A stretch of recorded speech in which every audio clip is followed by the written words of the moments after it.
Welcome back. I'm Jet Ski Chuck, and on today's reaction, I'm diving into all types of creepy, strange, weird videos all across the internet, TikTok. So lock in and buckle up because these disturbing theories will make you rethink your reality. So let's dive in.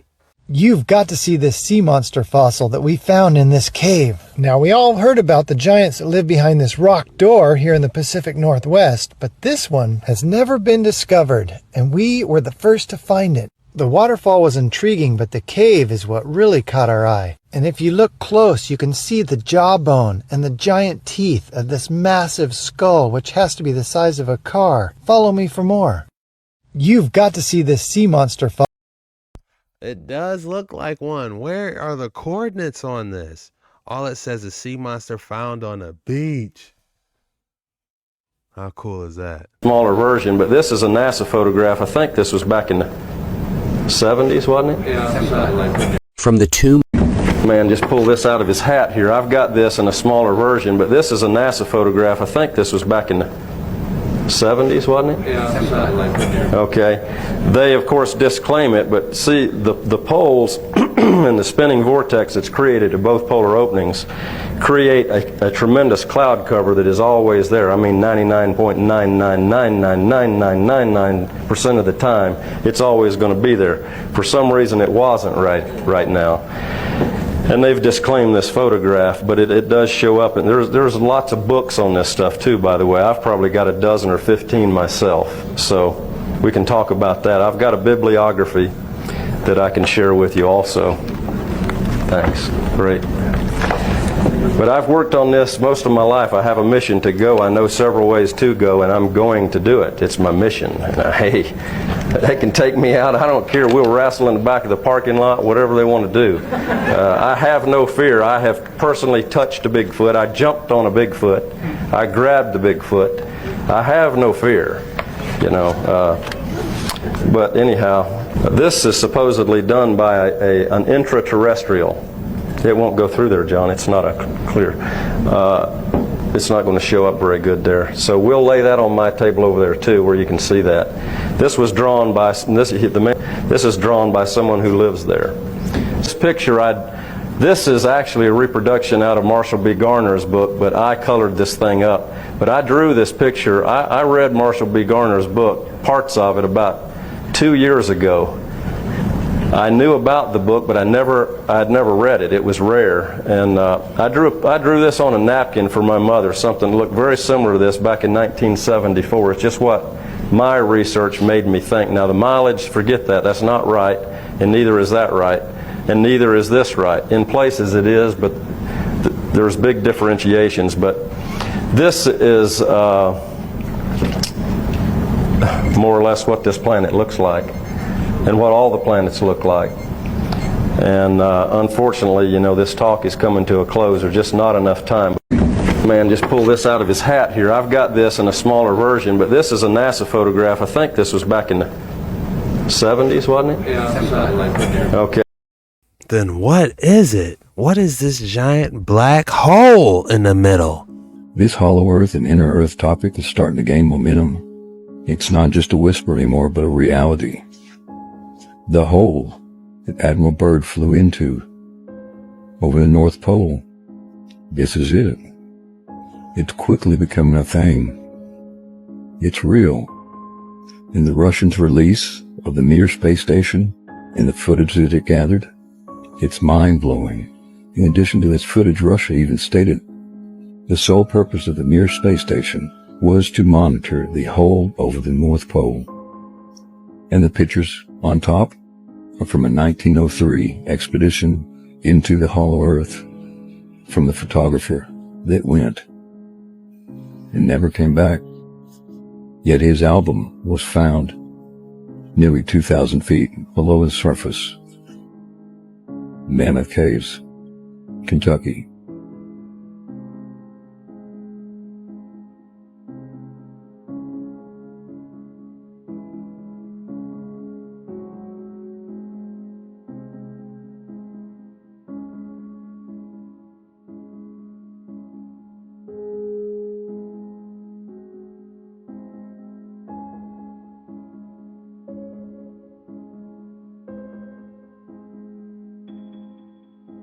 This Hollow Earth and Inner Earth topic is starting to gain momentum. So you mean to tell me that they actually flew inside that, and this is the entrance into Hollow Earth, aka Argatha. This is how they're able to get into there. And did you hear what he said? He said the Russian Space Center, or the Space Center, was originally built to keep tabs over this pole. And we're diving into this today, so you better lock in and buckle up, bucko. The Garden of Eden, which is spoken about in the Bible, is on the earth right now. It also accompanies the largest mountain in the world, which is being hidden from you, which is the holy mountain of God, Mount Zion. So they have told us that there is no land at the North Pole, except all the early NASA satellite footage has these black holes at the center where something is being hidden. It's the Garden of Eden and the Mount Zion. This is an early map of the North Pole from the 1500s. You have a mountain here in the middle with a whirlpool and then 4 rivers coming out of that whirlpool. And a river went out of Eden to water the garden, and from thence it was parted and became into 4 heads. You have Mount Zion, and then under Mount Zion you have the Garden of Eden. You have the whirlpool or the river coming out from underneath there, and then that river breaks into 4 heads. In the center here, it's called the Rupus Nigra, which translates to Black Rock, which is also the name of the largest investment company in the world. Coincidence? I think not.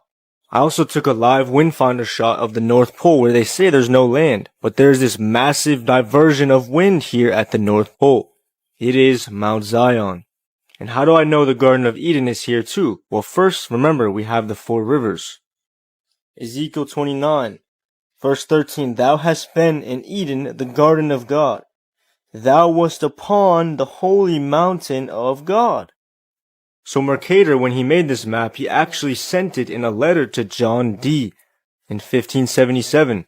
John Dee was an advisor to Queen Elizabeth, so this letter was literally sent to the Queen. This mountain was also depicted by many ancient cosmologists. It's not a coincidence that Paramount has it in their logo. Then what do you think this represents? It represents God's firmament with the stars inside the firmament. He made the stars also, and God set them in the firmament of the heaven to give light upon the earth. Now, if you didn't know, on the flat earth map, the North Pole is literally at the very center, so this mountain is at the center of the flat earth. Just how it's depicted here. Now we're going to read this scripture from the book of Enoch, which was removed from the Bible. From thence I proceeded to the middle of the earth, and beheld a happy and fertile spot. So Enoch was in the middle of the earth. Then I saw a holy mountain. And underneath it water on the eastern side, which flowed towards the south. Guys, literally just pull up a live windfinder view and go to the North Pole, and you can clearly see there's something huge there.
What is that creature on the back is my question. Is that just some type of spotlight on the rock, or is that literally some type of creature in the back? Obviously this is underground, but where?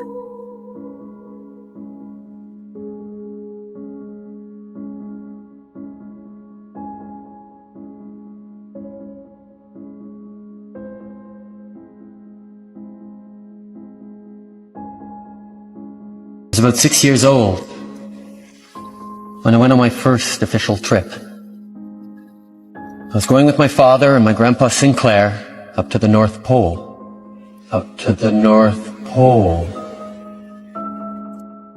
It was a very glamorous destination, but the best scientific, military installation, top secret mission. The existence of this high security Arctic base. The existence of this high security Arctic base. It was exactly that. We drove slowly through and past the buildings, all of them very grey, gloomy.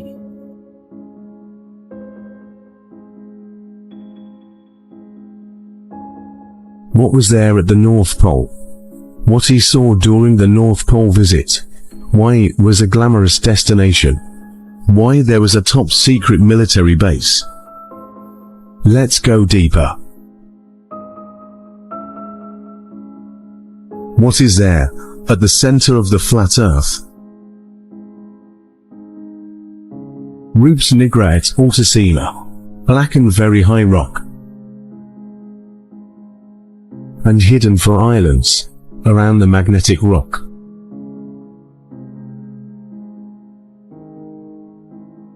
Magnetic black rock at the center of the flat Earth.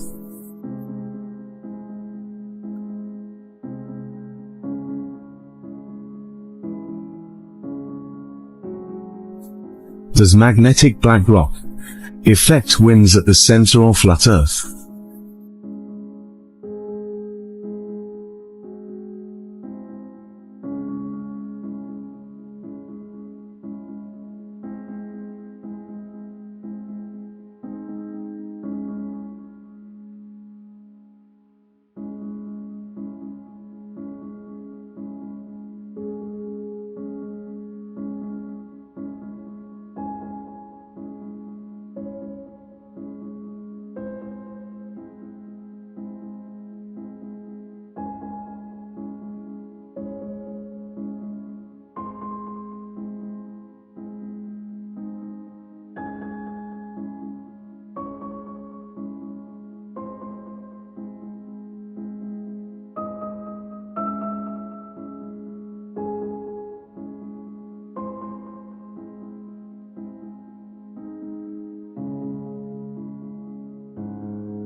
Sometimes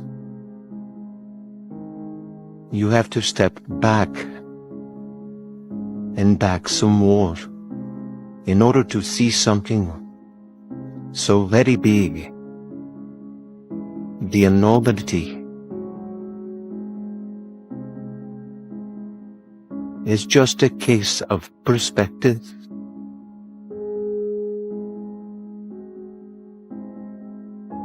To back up far enough enables you to see what they have been hiding from you and me. It is Rupes nigra, the black magnetic rock at the North Pole. They had to step back all the way to Antarctica to see it.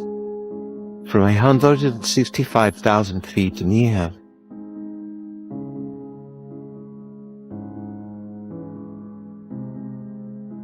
Mind-blowing.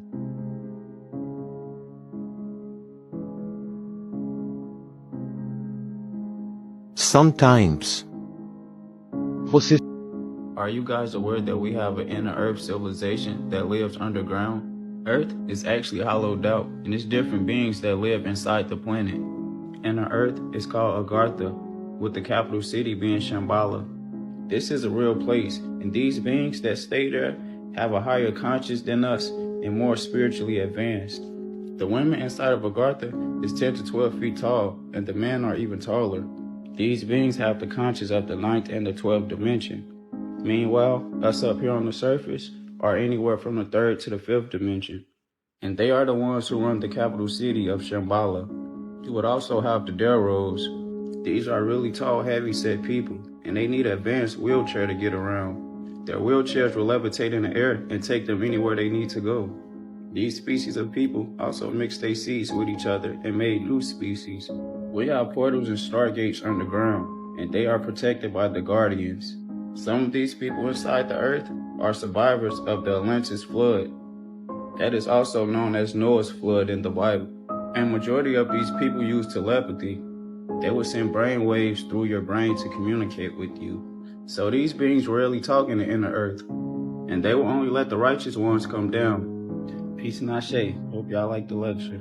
It's insane what it looked like inside of a passenger blimp. In the 1920s and 30s, luxury airships were the future of air travel. They had dining rooms, lounges, and even private cabins. They said that flying in a blimp was extremely smooth, like floating on a cloud. Passenger blimps were comfortably furnished, that people could live inside them. They were basically flying hotels that could hold over 130 people. Passengers could visit in the lounge, sipping coffee while floating 2,000 feet above Earth. They also had bedrooms and bathrooms, but there was one big problem. Hydrogen is extremely flammable, so smoking was allowed in only one highly monitored room. Meanwhile, up front, the crew was in the control room, steering this beast through the clouds. Blimps connected to mooring masts to refuel. This also allowed them to load and unload passengers. However, the wind could knock it off its positioning, as happened famously in this photo. And if you're interested on how they plan to fuel blimps on the Empire State Building, check out my video. After the tragic Hinton disappeared, airplane travel took over. Would you ride in a blimp if they brought them back, or would the fear of explosion keep you away? Let me know what you think in the comments. I feel like that's just like saying because one car accident happened,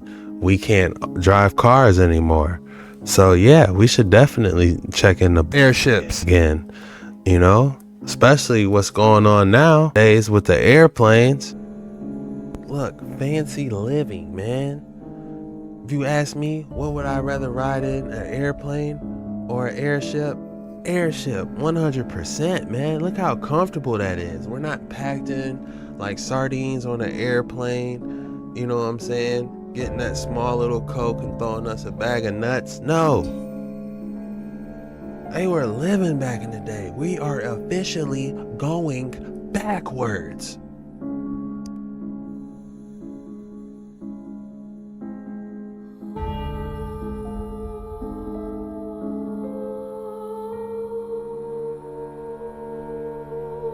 On top of the Eiffel Tower, this is what they're trying to hide with these airships. These boys is getting charged up. Ethereal electricity charging these boys up.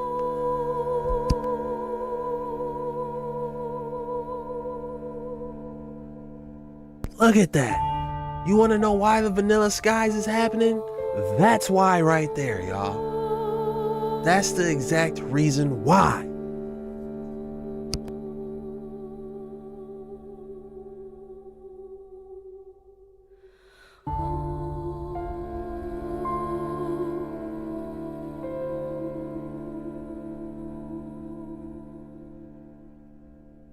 Now you might be asking yourself, what's the big deal? Why are they hiding these? I'll say it again. Because they can go beyond the ice wall. They can get themselves to a high enough elevation where the elements don't affect them and they just travel. It might take them a year of straight traveling, 6 months, 4 months of an airship steadily coasting over the ice wall to the new lands. We just don't. Our 5G towers, these underwater cables, we are trapped inside the first ring. Do you hear me? We are trapped inside the first ring. Most people will say we're under a firmament. Yes, I agree. But we are trapped even on another level inside the first ring. If you ask me, there are 7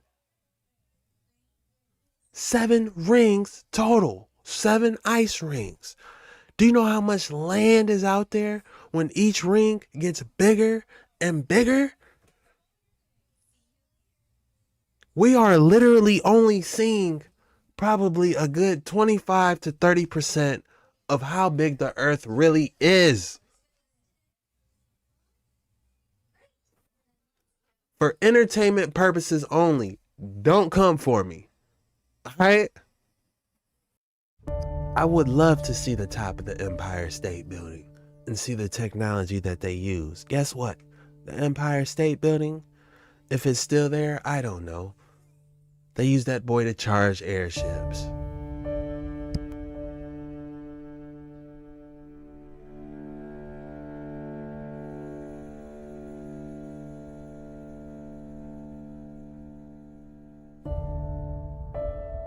I got a ladder, passenger platform. Oh, okay.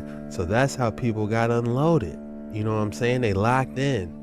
That made sense on the previous photos where we see all those ropes attached to the building. They're anchoring themselves, just like a boat going to a dock where they just throw that one rope. If you guys ever watched Deadliest Catch and they throw that one thick rope around that thing and reel it in so the boat stays still, they did the same thing on buildings. But these airships, man, they lying.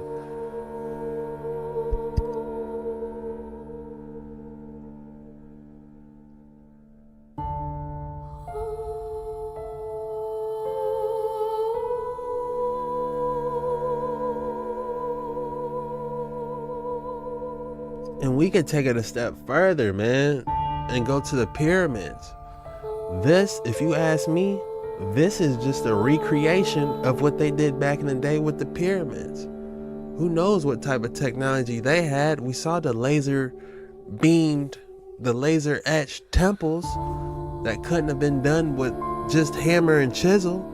You know what I'm saying? This is just the best recreation they could do from the pyramids and the UFOs, you know?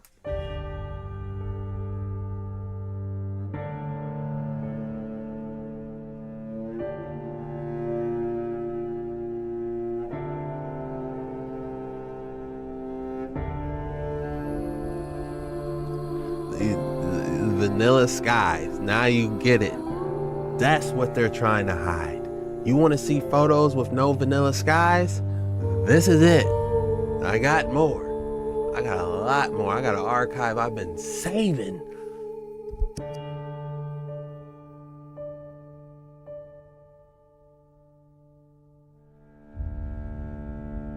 Look at this.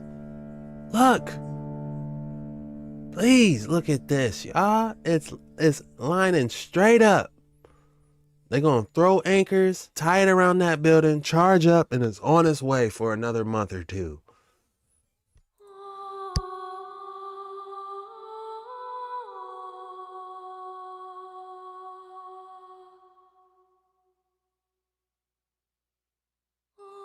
Ethereal charging station, just like our Tesla chargers. All you people that own Teslas and you're driving your Tesla, you gotta go to a charging station. Same thing, but these are with the airships.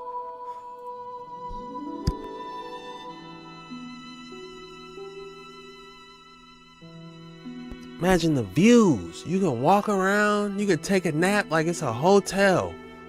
Imagine a hotel / airplane. How cool is that? Man.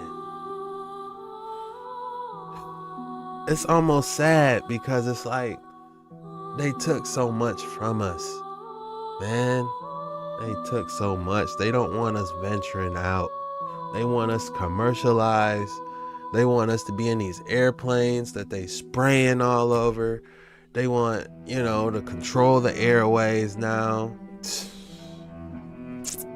It's sad, man. It's honestly sad.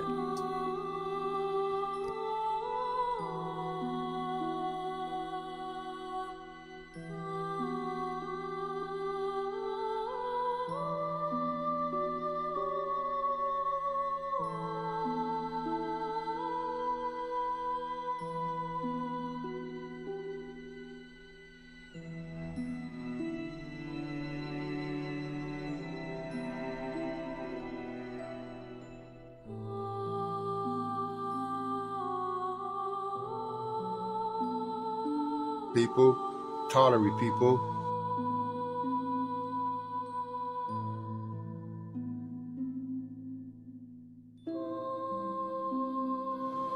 Lost history of old world airships, people, Tartarian people.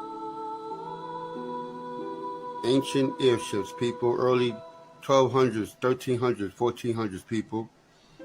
Hundreds of years ago, people. Airship technology been around for thousands of years. They used these airships to lower stones onto these magnificent buildings they built back then, people. Airship technology, people. Wow. So this just proves my theory. I've been saying this for a minute. Yes, I believe giants existed. Yes, I believe they could have carried these stones. But at the same time, they used massive airships to transport these columns. Like the White House, you see how the White House looks, and they got these columns. They built it brick by brick, pieces by pieces. There was a foundry somewhere where they constructed these with some type of technology. They had an airship connect 4, 5, 6, 7 strings. They lifted that boy up and then they dropped it piece by piece. That's why we see the same structures all across our world inside the first ring. I'm gonna stop saying our world and just say inside the first ring.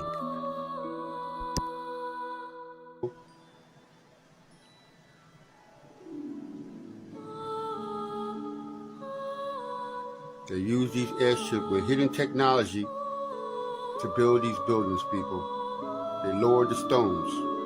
We build up, they build down. Tartarian people. Tartarian design airships, people. They use to travel the world. It's been around for thousands of years. This technology been around for thousands of years, the airship, people. Do you see them, people? He don't even look real. They just put... Tell me who you know whose face is that smudged. You know, someone zoomed into this picture. For all we know, they just put them in front of there. He doesn't look right.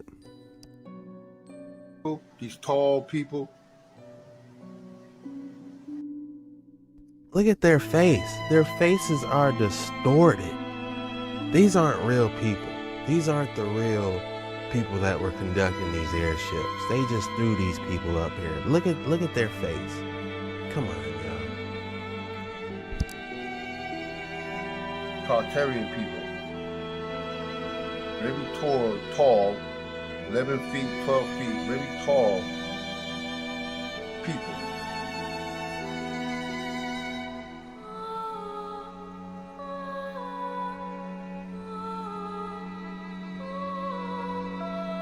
You see them, people, how tall they are?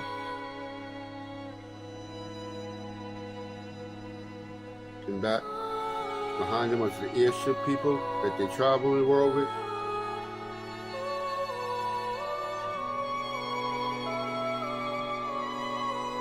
You see people, the technology people, the wireless antennas up there to catch the ether.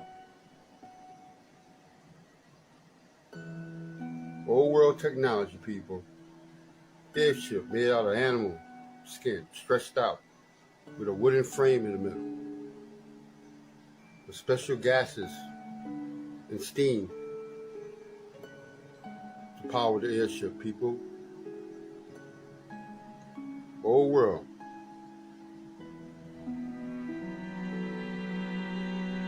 About 800, 900 years ago.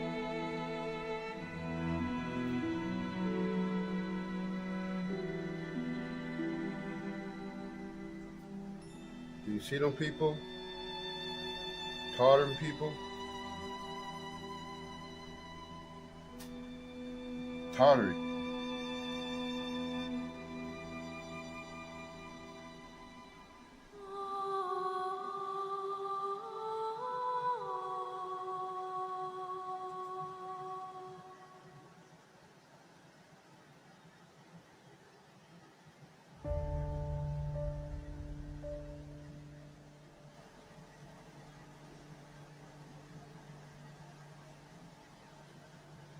I used to play this game called Crimson Skies, and they Airships, had giant people. airships. How many of y'all remember that Tartarian game? technology, people. Crimson Used to Skies lower on stones Xbox. and build these monuments, and build these buildings that are thousands of years old, people. Old world technology, airship, people.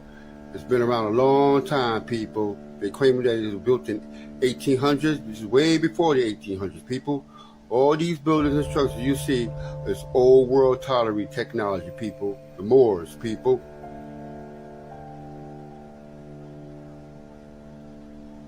Old world technology, people. Tartarian, people. Airship. Air flight.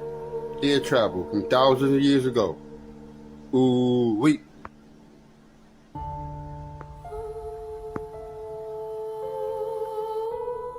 $5,000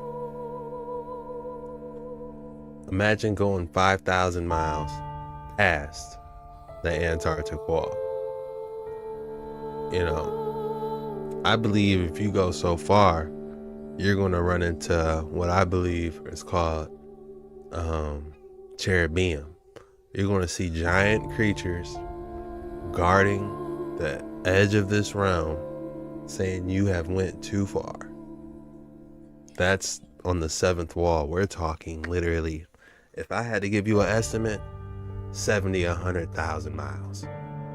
That's right, 70,000 to 100,000 miles, possibly even double that, 200,000 miles. You go 200,000 miles past the Antarctic wall, you're going to run into a cherubim, and it might hit you with some type of electric beam that says you went too far, or you will get petrified on some Medusa type stuff. I don't know.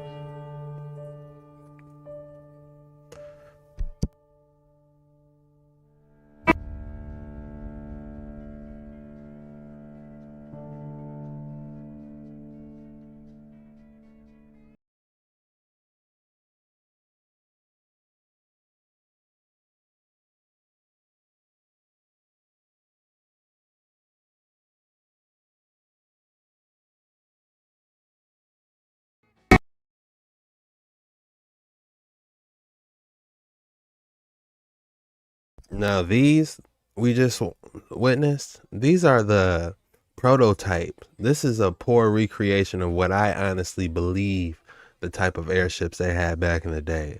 I believe they had some really extravagant ones with sunrooms, gardens, you know, where they can live on it. Imagine that, living on an airship your entire life because it's so big and vast. You know, it's amazing to think what could be possibly done.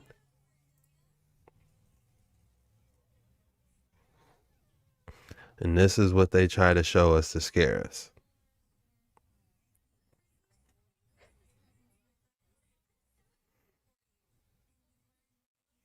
They show us this to try to scare us and be like, oh, it's a terrible idea, you know.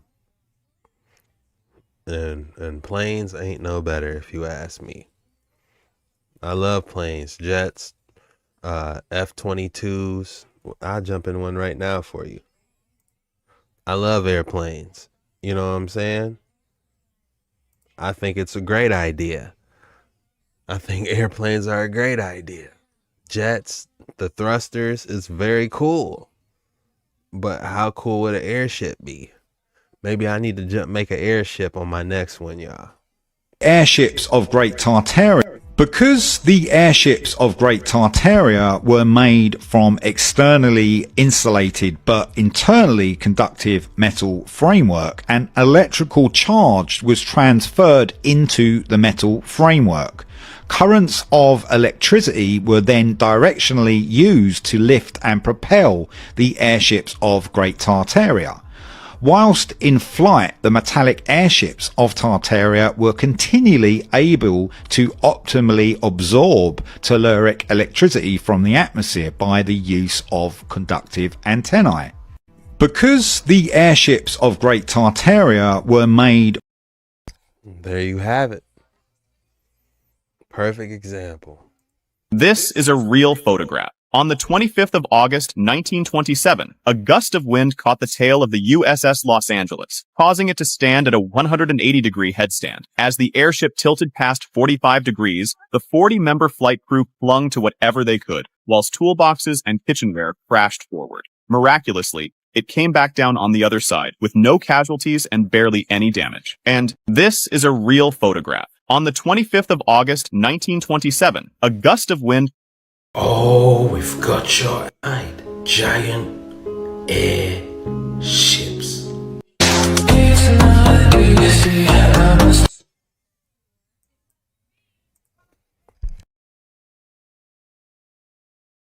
Now this is what I was referring to. Steampunk airships. Oh man, this is what I meant by them living up there, guys.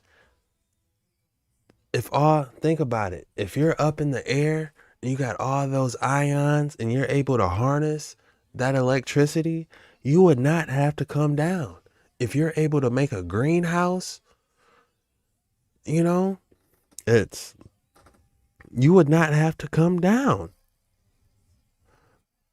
And I can see why they're not coming back into the inner ring, because imagine if you got one of these airships, you're coming into the inner ring, you're going to have one of these boys come at you. You're going to have one of these Antarctic Treaty boys come at you. Fox 1, fire. Airship down. Fox 2, fire. That's why we don't see airships. At least y'all heard the truth from me, man. They nerfing your boy, but at least y'all heard the truth. I love y'all, man. At least y'all can hear this theory. I respect everyone's theories. This is my theory. And for entertainment purposes only. None of this has been fact checked. Don't come for me, all right? Even though y'all already have. But we still out here.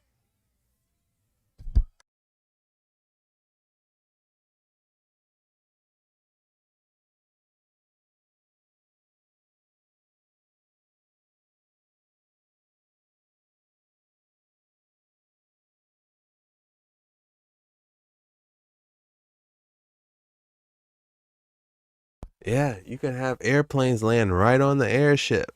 Refuel, do whatever you want, and come right back on it. How cool is that, man? What's that show on Avengers? You seen the Avengers where they had that giant thing that lifted up off the water? That wasn't new. Let me see if I can find it real quick. This right here. They're on a boat, but they didn't know that thing took off and went in the air. This ain't new.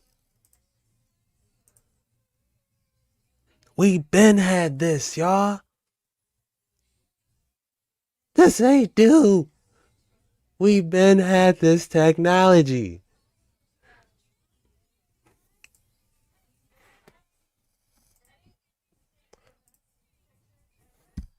This is a good one. This might be my favorite episode, y'all.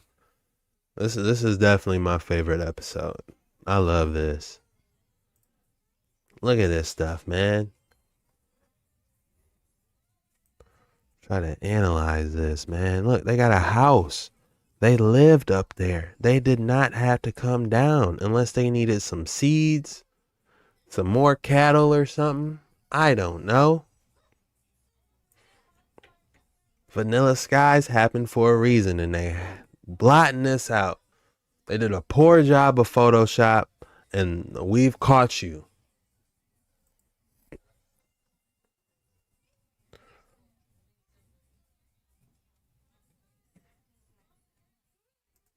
Wow, that whale design.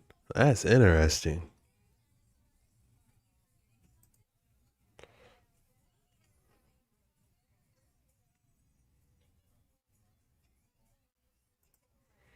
This looks like it could be real. Where are these boys at now? We can't find one of these if we tried. And I'll say it again. It's on the outer ring in a different continent.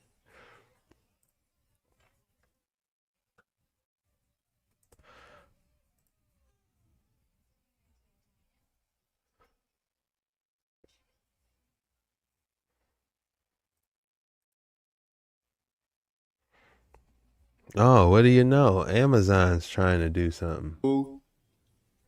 Deliver your packages in 30 minutes or less. See, people, old world technology being used by Amazon, people. Amazon Airship, people. Coming for the future, people. Amazon Airship, people.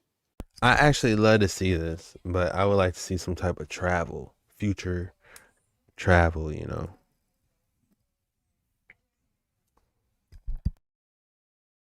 This is the golden age of airships, a forgotten era that once ruled the skies. A time when these majestic leviathans transformed travel, stirring awe and wonder. The 1900s marked the birth of these magnificent floating vessels, changing the course of transportation forever. As the decades rolled on, so did the evolution and prominence of airships. The 20s and 30s saw these giants of the sky becoming symbols of luxury, tools of war, and vessels of exploration during the Tartarian age. Despite their grandeur, the airships were not without their share of calamities. The ships are being revitalized due to their low cost and eco-friendliness. A Spanish carrier recently ordered 10 airships from manufacturer Hybrid Air Vehicles. The Airlander 10, due in 2026, can carry 130 and stay airborne for 5 days with helium and kerosene engines. Google co-founder Sergey Brin's research center is also working on advancing airship technologies. Airships are being revitalized. One more time, y'all. This is...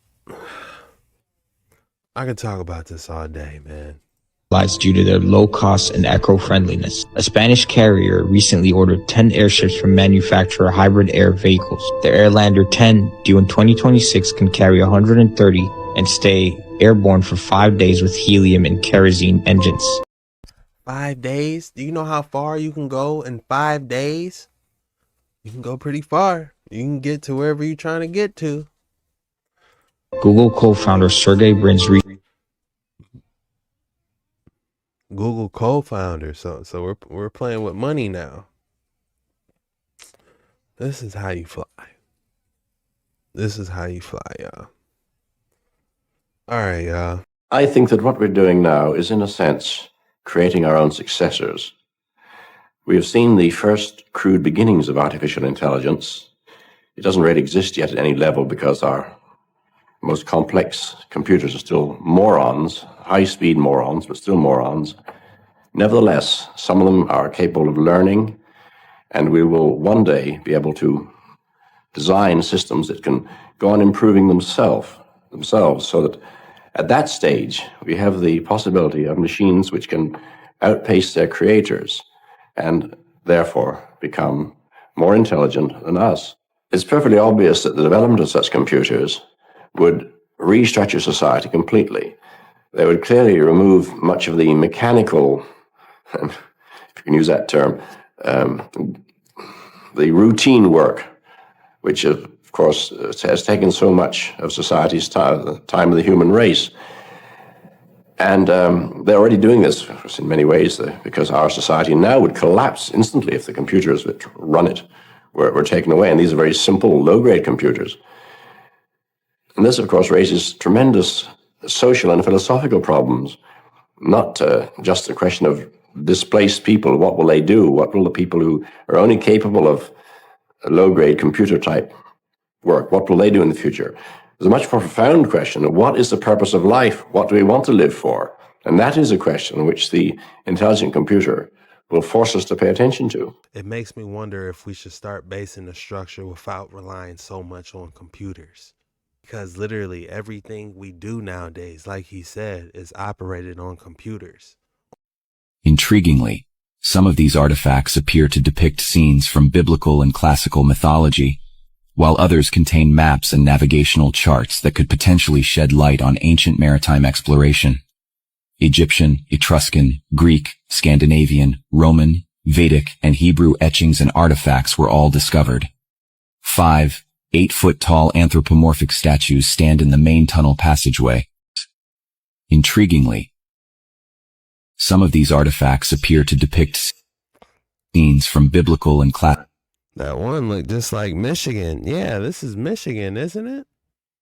What type of writing is that? Look, this is Lake Michigan, Lake Superior, Lake Erie, and I believe that's Lake Huron. Are these portals, though? Is there a portal in the middle of Lake Huron? Drop your thoughts in the comments below. Continent? You're telling me there are lands beyond the ice wall with no sunlight? Listen, don't take my word for it. Take Jonathan Hemington's. I mean, hell, he's the one who streamed it live on the dark web in 2020. Guy worked for a private research institute for aerial engineering. You know, developed these just incredible aircrafts, undetectable from radars, incredible fuel efficiency, allowing for flight durations that could last weeks. Little did anybody know the guy was just obsessed with the idea of these outer lands, the ice wall, and, one night he boarded a jet with a Starlink and his streaming equipment and headed directly down to Antarctica. He figured if he streamed right away, he'd be intercepted, so he waited until he was about midway through the continent, and as he started the stream, hundreds of people watched as he literally flew straight over what appeared as an enormous ice barrier. After hours and hours of continuation, passing over several different unidentified landmasses, he stopped on one of them to get a night's rest and continue on the next morning. But during that next day of flight, this was where things had taken a peculiar turn. As the sun eventually went down during flight, he wanted to wait until it came back up to get a safe landing, but as the hours went by, it never did. Eventually, due to fatigue, he was forced to land onto this dark continent, and little did he know this would be his last stop. Listen, this place he was in was nothing like we'd ever seen, okay? The environmental factors clearly showed this land had never been exposed to sunlight, pure darkness, and instead of trees, there were just these rock-textured spires that shot up into the sky. Dark continent? You're telling me there are lands beyond the ice wall? That's that Hunter x Hunter analogy. There could be some truth into this, but where's the stream at? They said he did a stream when he went past the ice wall. Where's the stream video at then? There's a lot of stuff listen to this. Like, I'm not certain of everything that's down there though, because I haven't been down there. Like I've been in bases and stuff, but I never ran around in caverns and hollow earth or anything. But they say that that's what it's like, but I'd have to have things proven to me before I believe anything. But I didn't know, but there are things from space too. A lot of the aliens are lizard in biology, but there's I've met 6 or 7 different kinds that are just lizard kind. But the thing is, there's birds and lizards are very closely related, and there's a certain kind, these Anunnakis, right?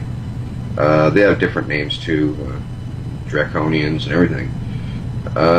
Some of them are half bird, half lizard.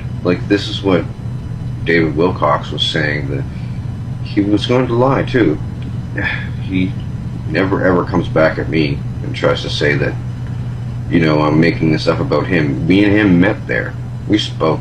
I spoke to many of these truthers, and there's a lot of them there. They wanted me to be all down in this plan where, well, some of them want to do the right thing and tell the truth about everything, but they'd be killed, right? And, well, a lot of them have seen aliens. Like David Wilcock has seen this really, really tall lizard bird type that says that his name is Ammon Ray. People think that I thought it was Ammon Ra my entire life. It's not. He told me himself, it's Ray. And I told him, I'm like, it sounds so much cooler being Ra though. He goes, it's Ray though. He doesn't have much of a sense of humor. He talked to him. Oh my goodness. Is that the bird one that you see in the what is it, like the blue, the head of a bird and a body of a... Oh, yeah, that's not an accurate depiction. I should have had, like, maybe some pictures done or something, but there's an accurate picture of him himself and other ones. There are these ancient Sumerian rock carvings that are really, really detailed, and they look just like that. Now, mind you, some of them look more bird, and some of them look more lizard, and some of them are a mix of the two. Like, some of them have like a big beak like that, but some of them have like a elongated snout with like a small little beak on the end. It looks really weird. They used, and when they get old, because they live way longer than humans, this lizard physiology lives longer. Like, when they get old, they get really, really ugly. And the thing is, they're ashamed of their appearance, right? They even put some old ones, what old ones look like, in the movie called The Dark Crystal, with that Jim Henson made. Oh, I remember that. Those Skeksis. Yeah. They end up looking like those Skeksis. Their feathers come out, they fall out, and the gravity is hard on them. They get all stooped over like that. I still haven't seen that Dark Crystal movie, and I've seen so many and heard so many different analogies for it with something chrome. Yeah.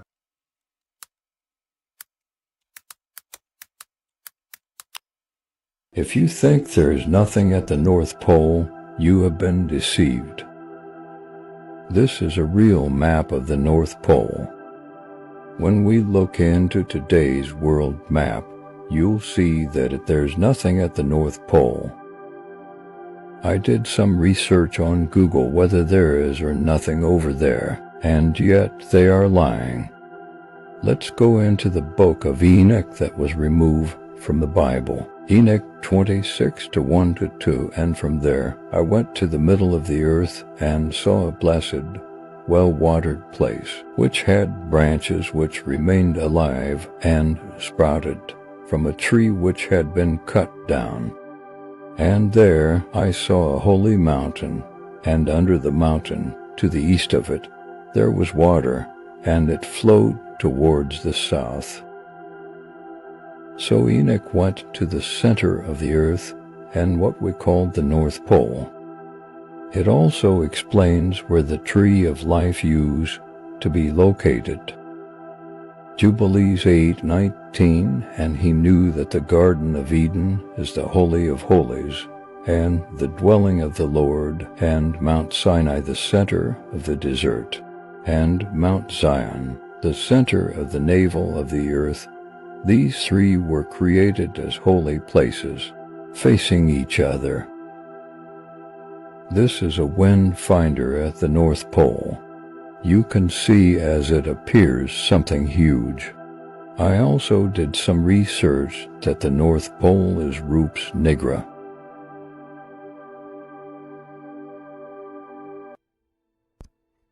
The Rups Nigra was believed to be a huge magnetic rock, 180 kilometers in diameter, which explained why compasses pointed north. The origin of this belief was 14th century Phoenician friar who claimed to be explored to the North Atlantic. Mount Zion is probably located at the North Pole. If you think there is nothing at the North Pole... Enoch been in the center, though? Man, that's going to take some processing. Footage seen from a Russian military plane. This is what the portal to you makes sense. Footage seen from a Russian military plane. This is what the North Pole looks like. A huge vortex. Now, everyone knows that the North Pole is a magnetic pole. So how does this apply to flat Earth? If the North Pole is the center of the map, the center of the magnetic pole, where the aurora borealis is known to be seen, In fact, the colors of the aurora borealis are formed due to the electron field that changes the color of the hosts in the atmosphere. That's how strong the Earth's North Pole is, as in this small example. So, doesn't that vortex seen from planes look like a portal to you? The same shape as the aurora borealis. And the sun and moon fulfill the role of the magnetic ball in the prototype. Everything makes sense. As you can see, it's like a huge round magnet with a hole in the middle. The South Pole, that is, Antarctica, or rather the ice wall. It's footage seen from a Russian military plane. The North Pole is not what you may think.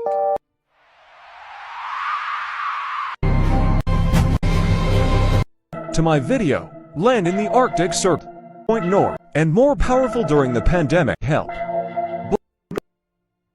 Nigra as a lodestone mountain with such overwhelming forward into it, so Nigra as a lodestone mountain with such overwhelming magnetic draw that it pulled the nails right out of explorers' boats.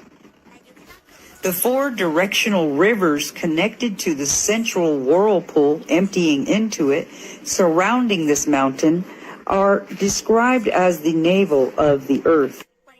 Nigra as a lodestone mountain with such overwhelming Nobody. Rupus nigra, or the Black Rock, is a magnetic black mountain in the center of the Earth. Beginning of time by 4. Rupus nigra, or the Black Rock, is a magnetic black mountain in the center of the Earth that has been deliberately hidden for centuries. It is the tallest mountain ever known to man. According to Gerardus Mercator, it has roughly 64 kilometers in circumference, and its height is approximately 13 to 18 kilometers above sea level, and it might even higher if it measured from the bottom, which we never know for sure. How deep this mountain goes to the ground, maybe dozens or even hundreds of kilometers deep, we never know. It is so tall and also huge that can attract all compasses to the far south 4,000s of kilometers away. Compasses will not attract to a magnet. If the magnet is buried deep under the ground, it has to be a mountain to attract all compasses. And that is the Rupus nigra. As far as we know from mainstream narratives, the magnetic field in the North Pole is somehow buried deep inside the Earth. This is totally absurd, because a magnet will lose its electrical power if it's exposed to heat, like in the Earth's core. So, what does the Rupus nigra has to do with tides? This magnetic mountain is surrounded by 4 continents, where there are 4 streams of rivers flow from the center. That flows of water goes outward during high tides, and goes inward during low tides. And it's always been like that since the beginning of time. And what's causing the water goes inward and outward? There is a magnetic vortex that's caused by the circling motion of the sun, the moon and other celestial bodies in the heaven, powered by the ether, and performs such harmony in our realm. For your information, the modern science doesn't know in what depths the magnetic field is, because they never include it in their imaginary layers of Earth. Can you believe it? For centuries, they really don't know where's the Earth magnetic field came from, or where's the exact location of it. Rupus nigra, or the Black Rock. They got me curious now. Don't scroll past this. In the midst of the 4 countries is a whirlpool, into which there empty these 4 enduring seas, which divide the north, and the water rushes round and descends into the earth, just as if one were pouring it through a filter funnel. It is 4 degrees wide on every side of the pole, that is to say 8 degrees altogether, except that right under the pole there lies a bare rock in the midst of the sea. Its circumference is almost 33 French miles, and it is all of magnetic stone, and is as high as the clouds. So priest Jacobus Coyen said, who had received the astrolabe from this Minorite in exchange for a testament. And the Minorite himself had heard that one can see all round it from the sea, and that it is black and glistening. Like and subscribe for more content like this. Then tell me, why is it almost all of these random blocks of snow have placed? Then tell me, why is it almost all of these random blocks of snow have places to walk in? There's a hole here on this one. And I can show you dozens more. Here as well. Almost every single one has something that looks like a door on the side of it. Some way in, some way out. And very strange things around it as well. Things that almost look like different types of craft.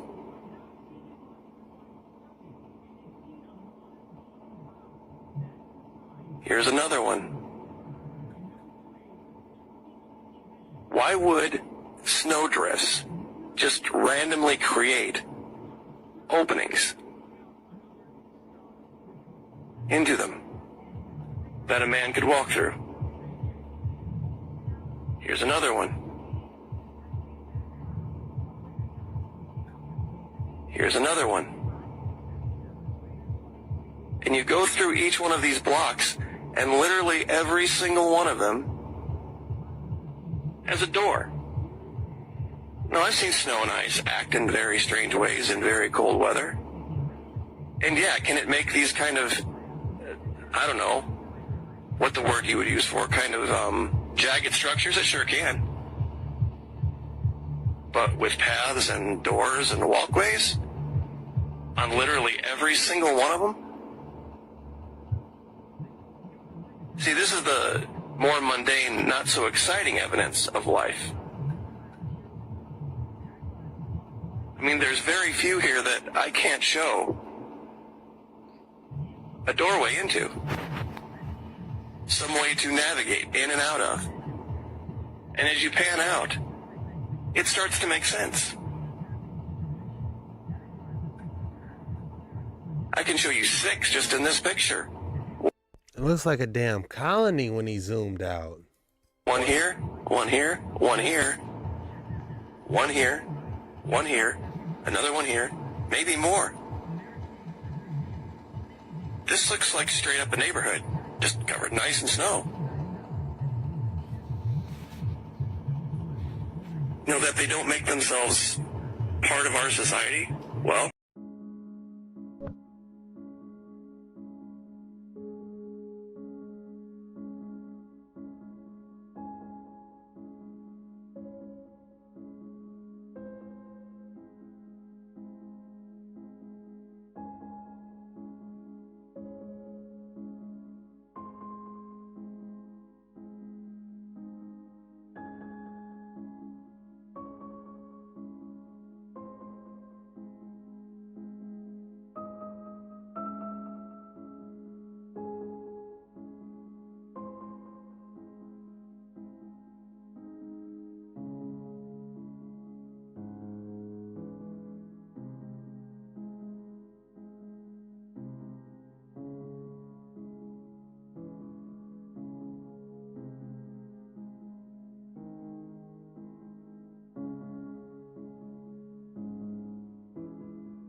Admiral Richard E. Byrd's diary, February, March 1947.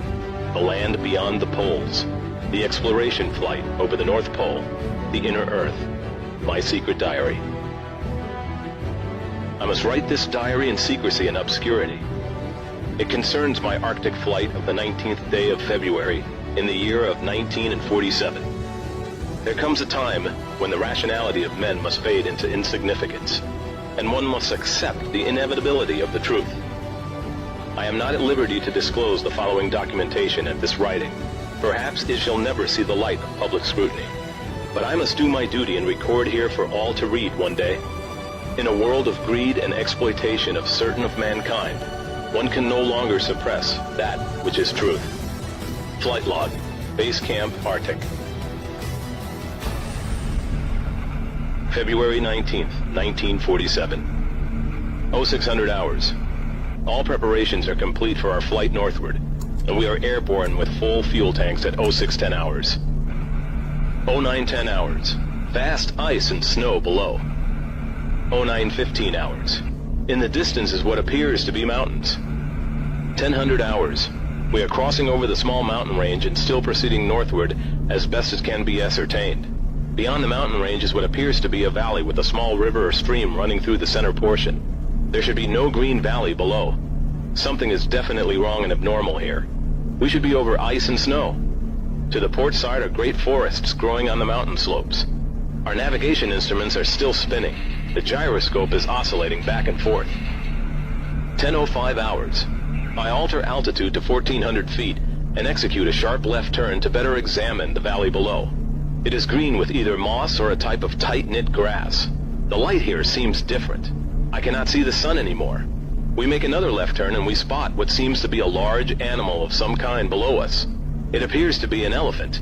No, it looks more like a mammoth. This is incredible, yet there it is. Decrease altitude to 1,000 feet and take binoculars to better examine the animal. It is confirmed. It is definitely a mammoth-like animal. Report this to base camp. 10:30 hours. The external temperature indicator reads 74 degrees Fahrenheit. Continuing on our heading now. Navigation instruments seem normal now. I am puzzled over their actions. Attempt to contact base camp. Radio is not functioning. 11:30 hours. Countryside below is more level and normal, if I may use that word. Ahead we spot what seems to be a city. This is impossible. Aircraft seems light and oddly buoyant. The controls refuse to respond. My God! Off our port and starboard wings are a strange type of aircraft. They are closing rapidly alongside. They are disc-shaped and have a radiant quality to them. They're close enough now to see the markings on them. It is a type of swastika. This is fantastic. Where are we? What has happened? I tug at the controls again. They will not respond. We are caught in an invisible vice grip of some type. 11:35 hours. Our radio crackles and a voice comes through in English, with what perhaps is a slight Nordic or Germanic accent. The message is, "Welcome, Admiral, to our domain. We shall land you in exactly 7 minutes. Relax, Admiral. You're in good hands." I note the engines of our plane have stopped running. The aircraft is under some strange control and is now turning itself. The controls are useless. 11:40 hours. Another radio message received. We begin the landing process now, and in moments the plane shudders slightly and begins a descent as though caught in some great unseen elevator. The downward motion is negligible, and we touch down with only a slight jolt. 11:45 hours. I am making a hasty last entry in the flight log. Several men are approaching on foot toward our aircraft. They are tall, with blonde hair. In the distance is a large shimmering city, pulsating with rainbow hues of color. I do not know what's going to happen now, but I see no signs of weapons on those approaching. I hear now a voice ordering me by name to open the cargo door. I comply. End log. From this point, I write all the following events here from memory. Oh, we gotta go into part 2. This is getting juicy.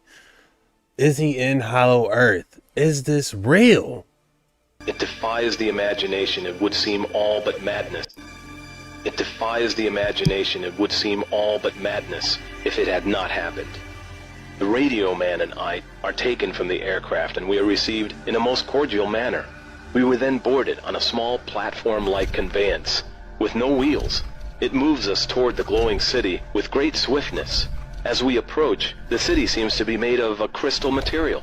Soon, we arrive at a large building that is a type I have never seen before. It appears to be right out of the design board of Frank Lloyd Wright, or perhaps more correctly, out of a Buck Rogers setting. We are given some type of warm beverage which tasted like nothing I have ever savored before. It is delicious. After about 10 minutes, two of our wondrous appearing hosts come to our quarters and announce that I am to accompany them. I have no choice but to comply.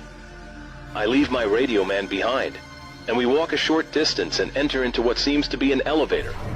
We descend downward for some moments, and the machine stops, and the door lifts silently upward. We then proceed down a long hallway that is lit by rose-colored light that seems to be emanating from the very walls themselves. One of the beings motions for us to stop before a great door.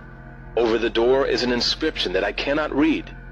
The great door slides noiselessly open, and I am beckoned to enter. One of my hosts speaks. "Have no fear, Admiral. You are to have an audience with the Master." I step inside, and my eyes adjust to the beautiful coloration that seems to be filling the room completely. Then I begin to see my surroundings. What greeted my eyes is the most beautiful sight of my entire existence. It is, in fact, too beautiful and wondrous to describe. It is exquisite and delicate. I do not think there exists a human term that can describe it in any detail with justice. My thoughts are interrupted in a cordial manner by a warm, rich voice of melodious quality. "I bid you welcome to our domain, Admiral." I see a man with delicate features and with the etching of years upon his face. He is seated at a long table. He motions me to sit down in one of the chairs.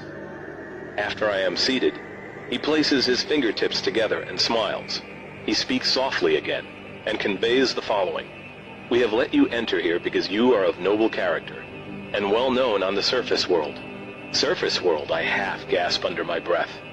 "Yes," the Master replies with a smile. "You are in the domain of the Ariani, the inner world of the Earth.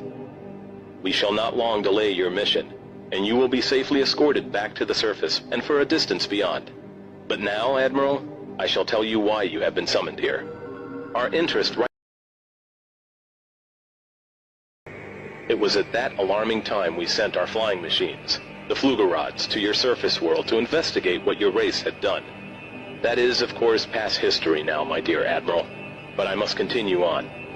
You see, we have never interfered before in your race's wars and barbarity, but now we must, for you have learned to tamper with a certain power that is not for man, namely, that of atomic energy. Our emissaries have already delivered messages to the powers of your world, and yet they do not heed. Now you have been chosen to be witness here that our world does exist. You see, our culture and science is many thousands of years beyond your race, Admiral. I interrupted, but what does this have to do with me, sir?